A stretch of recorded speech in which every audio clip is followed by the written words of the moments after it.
Verse 7 says, Thou lovest righteousness and hate wickedness, therefore God, thy God, hath anointed thee with the oil of gladness above thy fellows. Amen. All thy garments smell of myrrh and aloes, full of the anointing and cassia, and out of the ivory palaces, whereby they have made thee glad. Amen. Right, so it just speaks about the anointing. Amen. So the anointing is so important in our lives. Amen. Without the anointing, without the Spirit of God, we're going nowhere. Amen.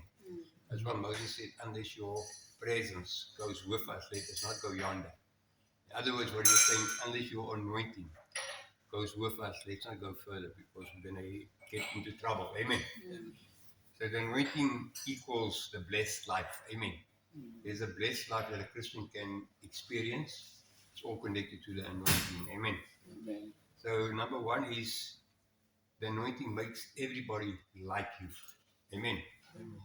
You know, when Job was going through trials and tribulations, everybody rejected him. His friends turned away from him. His family turned away from him. Even his wife turned away from him. But when God restored Job, everybody came back and they loved on him because now he was anointed. Amen. So the anointing draws people to us. That's why Acts 28 verse 2 says, when Paul and them ended up on that island, the people were exceedingly friendly and treated them like kings on that island, although they were heathen. Amen. But I believe it was because of the anointing, and they even healed the sick on the island. Amen. So when Adam and Eve fell into sin, they started blaming each other. Amen. Eve said it was Adam, or Adam said it was Eve. Eve said it was the serpent. Amen. And the serpent, he had no legs to stand on because now he was cursed. He had to go on his belly. Amen. So, but they started to blame each other. Amen. But when the anointing comes upon each other, we will love each other and people will appreciate you. Amen. John 13 verse 34, Jesus said, a new commandment I give unto you, that you love one another. Amen. And as children of God, we need to walk in love. Amen. To walk in love means that you're quick to forgive your brother or your sister or anybody that offends you.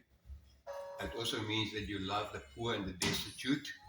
The love of God is in you. The love of God is in you. You will also love the lost. You would like them to be saved. Amen. I was telling Rodney earlier on today, I always like to be nice to the waiters. But my motive is so that I can share the gospel with them eventually. Amen.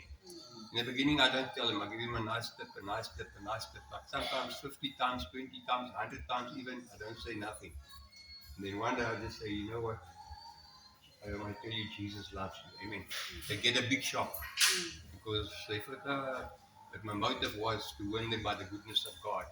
Because the Bible says the goodness of God leads people to repentance. Amen. And then if we walk in the love of God, we will also love one another. Amen. And like that verse says, a new command I give you, that you love one another. Amen. So it's important for us to realize that anointing makes us attractive. People want to be with you when the anointing is there. Amen. That's why Jesus, he was never lonely, because everybody wanted to be around him because of the anointing. Amen. So God is good. He wants to restore people, like he restored Job and brought all his previous friends back to him and his family. Hallelujah. Then the anointing brings favor into our lives. Amen. You know, like when you've got a business or want to start a business and the anointing is upon you, everything is going to go right. Amen. You know that Toyota ad that says, Toyota, everything keeps going right. So when the anointing is upon you, everything keeps going right. Amen. Not that the devil won't attack you, but you will overcome. Amen. Like when Jesus was tempted by the devil, he overcame because the anointing was upon him. He just said before that, the Spirit of the Lord is upon me to heal the sick and to preach the gospel to the poor, what. Amen. So when the anointing is upon us, we will have favor. Amen. In business, in the ministry, wherever we go, doors will open for us. Remember when Paul and Silas were in prison, when they got to the prison doors, the thing just opened automatically for them. Can you believe it? You know, these doors in the mall, in the shopping mall, when you stand there, just before the door goes open. So it's a little bit like that. When you're in the anointing, doors open for you. Favor comes your way. Amen. everything keeps going right. Hallelujah. Whatever your hand finds to do, the Bible says, do it with all your might. So when the anointing is upon you, you will find that it's not by might, not by power, but by my spirit. It won't be too much of an effort. Amen. That's why the Bible says sweat doesn't go with the anointing. Because sweat speaks of self-effort, where the anointing speaks of unmerited favor in a way. Amen. Hallelujah. You know, I think of some big churches in the world. I mean, we are, 10 people here today. But some churches have got 10,000 people on a Sunday morning. But you need that anointing to keep that church going, or whatever the size. And be someday in Nigeria, 100,000 members. You can't even think of it. 100,000 members. But you know, only thing, if it's not from the Lord and you're not anointed, that very same church will kill you. It will kill you spiritually and physically because of the stress and the pressure that something like that can generate. Amen. So then listen to the good news. The anointing makes you prosper. Hallelujah. Can you believe that one? Amen. You know, when you are anointed, it attracts money. It attracts finances to your life. Amen. Seek first the kingdom of God and His righteousness, and what does it say? All these other things that the world are running after will come to you. It says in Deuteronomy, these blessings will overtake you. They will run after you. Amen. The Bible says, above all things, above not some things, above all things, I desire for you to prosper. Amen. God wants to bless us. What is it? What did Jesus say? Give, and it shall be given back unto you, good measure, pressed down, shaken together, and running over, shall men give into your bosom. Amen. And when the anointing is upon you, you will have no lack. Amen. You will have enough to meet all your needs and to bless others. That's what it means to prosper. Amen. So I want God to bless me, because the Bible says Jesus became poor so that we through Him can become rich. Amen. But my priority is not so much on the physical riches than on the spiritual riches. But when the spiritual riches are in your life, the anointing, the rest follows. Amen. Health comes into your body. Finances come into your life. Hallelujah. Amen.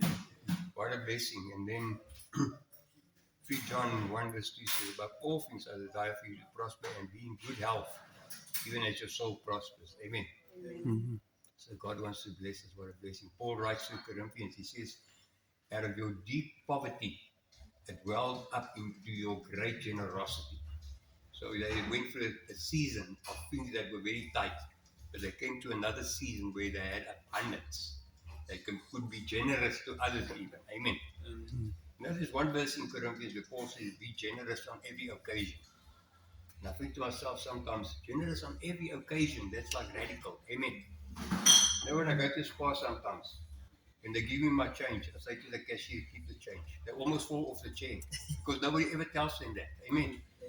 They want every cent. Even if there's a 5 cent short, some people say, where's that 5 cents? I want it. And they will even call the manager. Serious. This is how bad the world is. I mean, but even me, because I always carry some 10 rand in my pocket. So sometimes I say to the cashier, buy yourself a donut. What? I said, buy yourself a donut. Nothing. I give the waiter 20 rand tip, and you are my cashier. Why can't I give you a 10 rand? Amen. Just be a blessing. Finally, the last point, it makes you feel healthy and strong. Amen. Imagine that one. It's like supernatural power comes upon you. Like Elisha, when he outran the chariot at the age of, how old was he? 70, 80 years old. He outran the chariot and the horses because the anointing came upon him. Amen. Samson took the jawbone of a donkey, killed 1,000 people in one encounter. You can't even imagine it. Mike Tyson couldn't even kill 2 people in one fight. One he could kill, but not 2. Samson 1,000. The jawbone of a donkey. He went to the city gates, and those gates were massive. He grabbed those pillars and he pulled them out, and he walked up the hill with those pillars.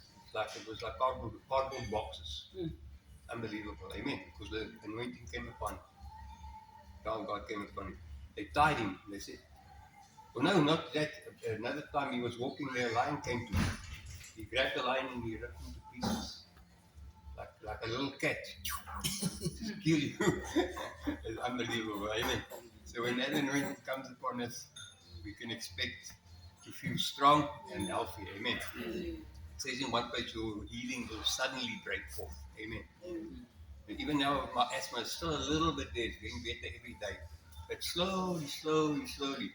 But one of these days I'm going to tell you guys, now I can feel the healing has broken forth. Amen. Sure, so yeah, God is good. He wants to make us strong. Amen. So Moses was 120 years old.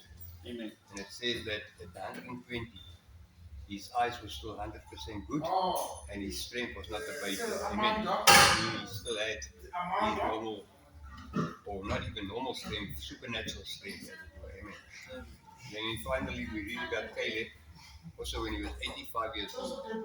He said he's still feeling strong like the day when they went to spy out the land. So this is now 40 years later, 45 years later. He says, give me this mountain with the Amalekite. I want to take that mountain. I want to destroy the enemies, and I want to go live on that mountain. Like I'm living here on the mountain in Alton, top. He wanted a nice view. Amen. So he said, give me that mountain. I will go fight the enemies that are living there. I want to take that mountain. Amen. So God wants to restore us financially, physically, health-wise, and make us a blessing. Amen. So like in closing, like when the eagle is old and he's thinking of retiring, the Bible says his youth can be renewed. He goes one side where he undergoes like through a process where his old beak is knocked off. He almost kills himself. He plucks out all the old feathers, and then within a few weeks he gets rejuvenated and he becomes a young eagle again. Like amazing. The youth is renewed like that of the eagle. Amen. No other animal in the whole of creation but except for the eagle that undergo that thing. Amen.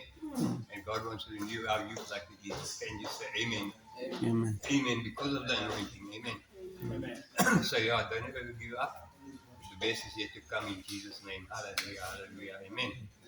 If you don't know Jesus, He loves you, He died for you, open your heart for Him. Ask Him right now, Lord, forgive my sin, come into my life, wash me in your blood, make me your child. I believe in you. In Jesus' name, receiving. And if you need healing, I pray be healed in Jesus' name. By His stripes you have been healed. Hallelujah. Amen and amen. In Jesus' name it shall be done. Hallelujah.